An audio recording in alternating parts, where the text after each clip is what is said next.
Subscribe करें astro गुरुजी channel को और साइड में लगे बेल आइकन को अवश्य दबाएं, जिससे हमारे नए अगले आने वाले वीडियो की नोटिफिकेशन सबसे पहले आपको मिले। सादर जय श्री कृष्ण मित्रों, आप सभी का स्वागत है आपके अपने ही चैनल एस्ट्रो गुरुजी में। मित्रों, आज आपको हम बताने जा रहे हैं अति पुण्यदायिनी दशा माता की व्रत कथा। तो इस व्रत कथा को श्रद्धा पूर्वक सुनने से व्यक्ति की खराब ग्रह दशा बदल जाती है और व्यक्ति को जीवन में उन्नति मिलती है, सुख समृद्धि घर में आती है। और इस व्रत कथा को श्रद्धा पूर्वक जो भी सुनता है उसके बड़े बड़े कार्य संपन्न होते हैं, रुके हुए कार्य भी उसके संपन्न होते हैं। तो आज हम आपको इस व्रत कथा की विधि भी बतलाएंगे, तो आप पूरे वीडियो को ध्यानपूर्वक देखेंगे तभी इसका संपूर्ण फल आप प्राप्त कर पाएंगे। तो इस वर्ष 2019 में दशा माता का जो व्रत है, दिनांक 30 मार्च 2019 शनिवार के दिन यह व्रत रहेगा। तो दशा माता की पौराणिक व्रत कथा के अनुसार यह प्राचीन व्रत कथा है। इसके अनुसार प्राचीन समय में राजा नल और दमयंती रानी दोनों सुखपूर्वक राज्य कर रहे थे।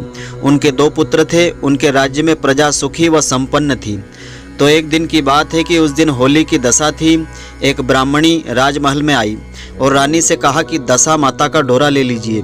तो बीच में एक दासी बोली कि हाँ रानी साहिबा, आज के दिन सभी सुहागन महिला दशा माता की पूजन करके यह व्रत करती है तथा इस डोरे की पूजा करके इसे अपने गले में बांधती है, जिससे घर में सुख समृद्धि आती है।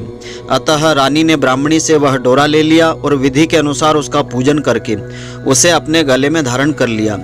तो कुछ दिनों के बाद राजा नल ने दमयंती के गले में यह डोरा बंधा हुआ देखा। राजा ने पूछा कि इतने सारे सोने के गहने पहनने के बाद भी आपने यह डोरा क्यों पहन रखा है? रानी कुछ कहती इसके पहले ही राजा ने डोरे को तोड़ करके जमीन पर फेंक दिया। रानी ने उस डोरे को जमीन से उठा लिया और राजा से कहा कि यह तो दशा माता का डोरा था, आपने उनका अपमान करके ठीक नहीं किया है। जब रात्रि में राजा सो रहे थे तब दशा माता स्वप्न में एक बुढ़िया के रूप में आई और राजा से कहा कि हे राजा, तेरी अच्छी दशा चली जा रही है और बुरी दशा तेरी आरंभ हो गई है। तूने मेरा अपमान करके ठीक नहीं किया है। तब ऐसा कह करके बुढ़िया जो दशा माता का स्वरूप थी वह अंतर्ध्यान हो गई। और जब जैसे तैसे दिन बीतते गए वैसे वैसे कुछ ही दिनों में राजा के ठाट बाट, हाथी घोड़ा, लाव लश्कर, धन धान्य, सुख शांति सब कुछ नष्ट होने लगे थे। अब तो भूखे मरने का समय तक राजा का आ गया था। तब एक दिन राजा ने दमयंती से कहा, तुम अपने दोनों बच्चों को लेकर अपने मायके चली जाओ। रानी ने कहा कि मैं आपको छोड़ करके कहीं नहीं जाऊंगी। जिस प्रकार आप रहेंगे उसी प्रकार मैं भी आपके साथ रहूंगी। तब राजा ने कहा कि अपने देश को छोड़ करके कहीं दूसरे देश में हमको चलना चाहिए, वहाँ जो भी कार्य हमको मिलेगा वह काम हम कर लेंगे। इस प्रकार नल और दमयंती अपने देश को छोड़ करके चल दिए। तो चलते चलते रास्ते में भील राजा का एक महल दिखाई दिया उन्हें। वहाँ राजा ने अपने दोनों बच्चों को अमानत के तौर पर छोड़ दिया और आगे चले तो रास्ते में राजा के मित्र का एक गांव आया। राजा ने रानी से कहा कि चलो हमारे मित्र के घर चलें। मित्र के घर पहुंचने पर उनका खूब आदर सत्कार हुआ और पकवान आदि, भोजन आदि उनको करवाया गया। मित्र ने अपने शयन कक्ष में उनको सुलाया। तो उसी कमरे में मोर की आकृति की एक खूंटी पर मित्र की पत्नी का हीरो का जड़ा हुआ कीमती हार टंगा हुआ था। तो मध्य रात्रि में रानी की नींद खुली तो उन्होंने यह देखा कि वह बेजान जो खूंटी थी वह हार को निगल रही थी। तो ऐसा देख करके रानी ने तुरंत राजा को जगा करके दिखाया और दोनों ने ऐसा विचार किया कि सुबह होने पर मित्र के पूछने पर हम क्या जवाब देंगे, अतः यहाँ से इसी समय हमको चलना चाहिए। तब राजा रानी दोनों रात्रि को ही वहाँ से चल दिए थे। तो सुबह होने पर मित्र की पत्नी ने खूंटी पर अपना हार देखा, वहाँ हार नहीं था। तब उसने अपने पति से कहा कि तुम्हारे मित्र कैसे हैं जो मेरा हार चुरा करके रात्रि में ही भाग गए हैं। तब मित्र ने अपनी पत्नी को समझाया कि मेरा पित्र कभी ऐसा नहीं हो सकता है, धीरज रखो, कृपया उसे चोर मत कहो।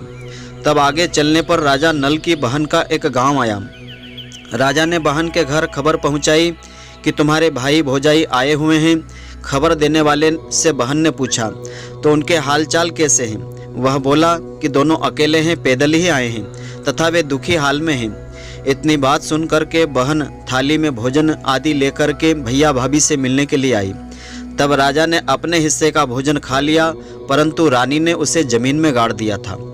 तब चलते चलते एक नदी आई, उन्हें नदी मिली। राजा ने नदी में से मछलियां निकाल करके रानी से कहा कि तुम इन मछलियों को भूंज लेना, मैं गांव में से परोसा लेकर के आता हूं। तो गांव का नगर सेठ सभी लोगों को भोजन वहां करवा रहा था। राजा गांव में गया और परोसा लेकर वहां से चला, तो रास्ते में एक चील ने झपट्टा मारा तो सारा भोजन उसका नीचे गिर गया। तब राजा ने विचार किया कि रानी ऐसा विचार करेगी कि राजा भोजन करके आ गया है और मेरे लिए कुछ भी नहीं लाया है। उधर रानी मछलियां भूंजने लगी तो दुर्भाग्य से वे सारी मछलियां जीवित होकर के फिर से नदी में चली गई। रानी उदास होकर के यह विचार करने लगी कि राजा पूछेंगे और विचार करेंगे कि सारी मछलियां खुद खा गई होगी। अब राजा आए तो मन ही मन समझ गए और वहां से आगे चल दिए। चलते चलते रानी के मायके का गांव आया। राजा ने कहा कि तुम अपने मायके चली जाओ, वहां दासी का कोई भी काम कर लेना, मैं इसी गांव में कहीं नौकर हो जाऊंगा। इस प्रकार रानी महल में दासी का काम करने लगी और राजा एक तेली के घाने में काम करने लगा। दोनों को काम करते करते बहुत दिन बीत गए। जब होली की दशा की तिथि आई, 10वीं तिथि आई, तब रानियों ने सिर धोकर के उस दिन स्नान किया। उस दासी ने भी स्नान किया। दासी ने रानियों का सिर गूथा तो राजमाता ने कहा कि मैं भी तेरा सिर गूथ देती हूँ। ऐसा कह करके राजमाता जब दासी का सिर गूथ रही थी तब उन्होंने दासी के सिर में एक पद्म का निशान देखा। यह देख करके राजमाता की आंखें भर आई और उनकी आंखों से आंसू की बूंदें गिरने लगी। आंसू जब दासी की पीठ पर गिरे तो दासी ने कहा कि आप क्यों रो रही हो? तब राजमाता ने कहा कि तेरे जैसी मेरी भी एक बेटी है जिसके सिर में भी पद्म का निशान है, तेरे सिर में भी पद्म का निशान है।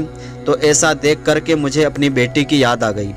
तब दासी ने कहा कि मैं ही आपकी बेटी हूँ, दशा माता के कोप से मेरे बुरे दिन चल रहे हैं, इसलिए आप भी मुझे पहचान नहीं पा रही हो, इसलिए मैं यहाँ चली आई। तब माता ने कहा कि बेटी तूने यह सब बात हमसे क्यों छिपाई?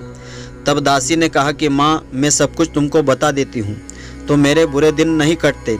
आज मैं दशा माता का व्रत करूँगी तथा उनसे अपनी गलती की क्षमा याचना करूँगी। अब तो राजमाता ने बेटी से पूछा हमारे जमाई राजा कहाँ हैं? तब बेटी बोली कि वे इसी गांव में किसी तेली के घर काम कर रहे हैं। अब गांव में उनकी खोज कराई गई और उन्हें महल में लेकर के आए। जमाई राजा को अच्छे से स्नान करवाया गया, अच्छे नए वस्त्र उनको पहनाए और भोजन पकवान बनवा करके उनको भोजन करवाया गया। अब दशा माता के आशीर्वाद से राजा नल और दमयंती के अच्छे दिन फिर से लौट आए। कुछ दिन वहीं बिताने के बाद अपने राज्य जाने को कहा। दमयंती के पिता ने खूब सारा धन, लाव, लश्कर, हाथी, घोड़े आदि दे करके बेटी जमाई को विदा किया।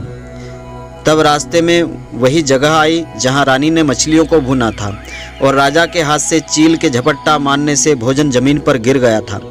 तब राजा ने कहा कि तुमने सोचा होगा कि मैंने अकेले ही भोजन कर लिया होगा, परंतु चील ने झपट्टा मार करके उसे गिरा दिया था।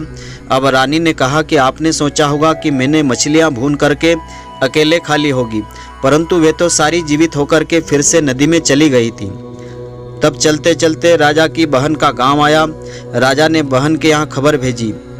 खबर देने वाले से पूछा कि उनके हालचाल कैसे हैं। उसने बताया कि वे बहुत ही अच्छी दशा में हैं, तो उनके साथ हाथी, घोड़े, लाव, लश्कर भी है। तब ऐसा सुनकर के राजा की बहन मोतियों की थाल सजा करके लेकर के आई। तभी दमयंती ने धरती माता से प्रार्थना की और कहा कि माँ आज मेरी अमानत मुझे वापस दे दो। तब ऐसा कहकर उस जगह को खोदा गया जहां उन्होंने भोजन को गाड़ दिया गया था। तो उनका जो भोजन था वह सोने चांदी का बन गया था। ये दोनों वस्तुएं सोने चांदी की चीज़ें लेकर के बहन की थाली में उनको डाल दी। फिर वे आगे चलने की तैयारी करने लगे। तब वहां से चल कर के राजा अपने मित्र के घर पहुंचते हैं। मित्र ने उनका पहले के समान ही खूब आदर, सत्कार और सम्मान किया। रात्रि विश्राम के लिए उन्हें उसी शयन कक्ष में सुलाया गया। मोरनी वाली खूंटी के हार निगल जाने वाली बात राजा की नींद नहीं आई। उस दिन वे विचार करने लगे। तब आधी रात के समय वही मोरनी वाली खूंटी हार उगरने लगी। तो राजा ने अपने मित्र को जगाया तथा रानी ने मित्र की पत्नी को जगा करके उसे दिखाया कि आपका हार तो इसी खूंटी ने निगल लिया था। आपने सोचा होगा कि हार हमने चुरा लिया था। फिर दूसरे दिन प्रातःकाल नित्य कर्म से निपट करके वे वहां से चल देते हैं। वे भील राजा के यहाँ पहुँचते हैं और अपने पुत्रों को मांगते हैं, तो भील राजा ने देने से उनको मना कर दिया। तब गांव के लोगों ने उन बच्चों को उन्हें वापस दिलवाया और नल दमयंती अपने बच्चों को लेकर फिर अपनी राजधानी के निकट पहुँचे। तो नगरवासियों ने लाव लश्कर के साथ उन्हें आते हुए देखा। सभी ने बहुत प्रसन्न होकर के उनका आदर सत्कार किया, गाजे बाजे के साथ उन्हें महल में पहुंचाया। राजा का पहले जैसा ठाट बाट हो गया। राजा नल दमयंती पर दशा माता का कोप हुआ था, ऐसा किसी पर न हो, और दशा माता की जैसी कृपा उन पर हुई ऐसी सब पर हो। तो यह दशा माता की अति पावन व्रत कथा है। इस व्रत कथा को सुनने से देवी दुर्गा की विशेष प्रसन्नता मिलती है, दशा माता विशेष प्रसन्न होती है, जिससे व्यक्ति की खराब दशा भी सुधर जाती है। और इस व्रत को करने वाले को यह व्रत कथा अवश्य ही सुनना चाहिए, तभी इस व्रत का संपूर्ण फल व्रत करने को प्राप्त होता है। तो दशा माता की व्रत कथा की विधि क्या है? तो हमारे हिंदू धर्म में दशा माता की पूजा तथा व्रत करने का विधान है।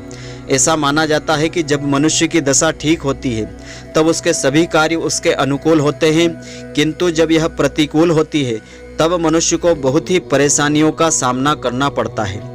और इसी प्रकार की परेशानियों से निजात पाने के लिए इस व्रत को करना चाहिए, जिससे घर में सुख समृद्धि सदैव बनी रहती है। तो आइए अब हम जानते हैं कि दशा माता की पूजा की विधि किस प्रकार की है। तो यह जो व्रत है चैत्र यानी चैत माह के कृष्ण पक्ष की 10वीं तिथि को किया जाता है, यानी होली से 10वें दिन यह दशा माता का व्रत किया जाता है। तो इस दिन सुहागिन महिलाएं यह व्रत अपने घर की दशा सुधारने के लिए करती है। इस दिन कच्चे सूत का 10 तार का डोरा लेना चाहिए, जिसमें 10 गठाने लगाई जाती है, और इनको लेकर के पीपल की पूजन करना चाहिए। और इस डोरे की पूजन करने के बाद इस व्रत कथा को श्रद्धा पूर्वक सुनना चाहिए, जिससे इस व्रत का संपूर्ण फल प्राप्त होता है। इसके बाद इस डोरे को श्रद्धा पूर्वक अपने गले में बांधना चाहिए, और इस दिन एक ही प्रकार का अन्न ग्रहण करना चाहिए और एक ही समय खाना चाहिए। और इस दिन भोजन में नमक का प्रयोग बिल्कुल नहीं करना चाहिए। विशेष रूप से अन्न में गेहूं का ही उपयोग करना चाहिए। यह व्रत जीवन भर करना चाहिए। इस व्रत का कभी उद्यापन नहीं होता है। तो इस व्रत को श्रद्धा पूर्वक जो भी महिलाएं करती है उनको शुभ सुख सौभाग्य की प्राप्ति होती है, और उनके घर की दशा भी इससे सुधरती है। हर प्रकार का सुख उन्हें प्राप्त होता है।